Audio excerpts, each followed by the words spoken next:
একটা গ্রামে নন্দন আর বন্দন নামে দুজন কাঠুরিয়া ছিল। নন্দন খুব পরিশ্রমী ছিল। ও সকালে খুব তাড়াতাড়ি উঠত, সারাদিন ধরে কাঠ কাটত আর সন্ধে নামার পর কাঠ নিয়ে বাড়ি ফিরত। অন্যদিকে বন্দন অলস প্রকৃতির। সূর্য মাথার উপরে এলে ঘুম থেকে উঠত আর অনেক কম কাঠ সংগ্রহ করে বাড়ি ফিরত। 1 বছর পরে নন্দন অনেক পরিশ্রম করে অনেক টাকা জমিয়ে ফেলল ও সেই টাকায় খুব বড় একটা সুন্দর বাড়ি তৈরি করল। আর বন্দন আগে যেমন ছিল তেমনই থাকল। কিছুদিন পর নন্দন বিয়ে করে নিল আর সেই দেখে বন্দনের খুব হিংসে হলো। নন্দন আর আমি দুজনেই কাঠুরিয়া, কিন্তু 1 বছরের মধ্যেই ও এত কিছু বানিয়ে নিল। আর আমার জেকে সেই, নিশ্চয়ই ও এর কোনো রহস্য জানে। কে জানে কি জাদু করে ও। বিয়ে হওয়ার পরেও নন্দন সূর্য ওঠার আগে উঠত আর কাঠ কাটতে বেরিয়ে পড়ত। বেরিয়ে পড়লেন মহারাজ, এনার তো একটুও শান্তি নেই। আমি তো ধীরে সুস্থে যাব। আর বন্দন আবার শুয়ে পড়ল। নন্দন জঙ্গলের মধ্যে দিয়ে যেতে যেতে একটা পুকুরের পাড়ে পৌঁছল। এই গাছটা খুব ভালো আর এর ডালপালাও বেশ মোটা মোটা, এটাকেই কাটি। নন্দন গাছের উপরে উঠে একটা ডাল কাটতে শুরু করলো। গাছের ডাল কাটতে কাটতে নন্দনের হাত থেকে কুড়ুলটা ফসকে গেল আর সেটা পুকুরে পড়ে গেল। আরে না, ও গাছ থেকে নিচে নামলো আর আমার কাছে তো একটাই কুড়ুল ছিল। এবার আমি কি করব? কাঠ কিভাবে কাটবো? গাছ যদি না কাটতে পারি তো? নন্দন চিন্তায় পড়ে যায় আর ও ওই পুকুরের ধারে বসেই প্রার্থনা করতে শুরু করলো। হে জলদেব, আমাকে সাহায্য করো।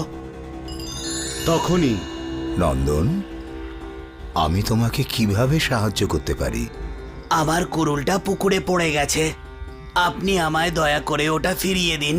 ওই কুড়ুলটা আমার কাছে অনেক মূল্যবান জিনিস। জলদেব জলের ভিতরে চলে যায় আর কিছুক্ষণ পর উনি সোনার কুড়ুল নিয়ে আবার ফিরে আসেন।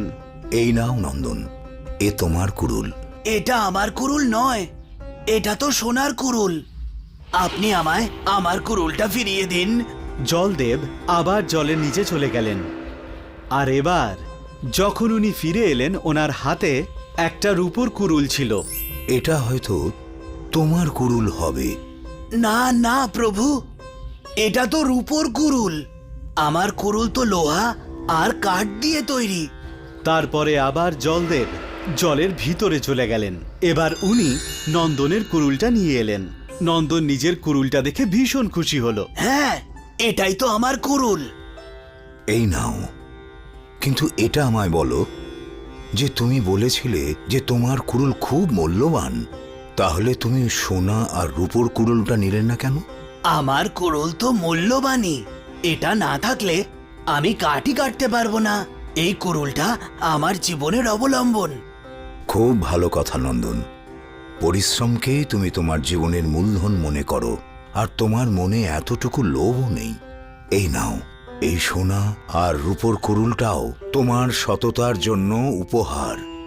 সর্বদা সুখে থাকো। নন্দন কুড়ুল নিয়ে জলদেবতাকে প্রণাম করে আর জলদেবতা আবার জলে অদৃশ্য হয়ে যায়। নন্দনের হাতে সোনার কুড়ুল দেখে বন্দন আশ্চর্য হয়ে যায় আর ও ওর পিছু ধাওয়া করে। নন্দন তার স্ত্রীকে সোনার আর রূপোর কুড়ুলের রহস্য বলে, যেটা বন্দন জানলা দিয়ে শুনে ফেলে। তো এই ব্যাপার, আমিও পুকুরে গিয়ে সোনার কুড়ুল নিয়ে আসছি। বন্দন পুকুরের ধারে পৌঁছে ও ওর কুড়ুলটা পুকুরে ফেলে দেয় আর ওখানেই বসে প্রার্থনা শুরু করে। বলো বন্দন, আমায় স্মরণ করেছো কেন? আমার কুড়ুলটা পুকুরে পড়ে গেছে, আমায় ওটা ফিরিয়ে দিন। জলদেবতা জলের মধ্যে গিয়ে বন্দনের লোহার কুড়ুলটা নিয়ে ফিরে আসে। এই নাও বন্দন, তোমার কুড়ুল। না, এটা আমার কুড়ুল নয়। জলদেবতা আবার জলের মধ্যে যায় আর রূপোর কুড়ুল নিয়ে আসে। বন্দন আবার না করে দেয়। তারপর জলদেবতা সোনার কুড়ুল নিয়ে ফিরে আসে।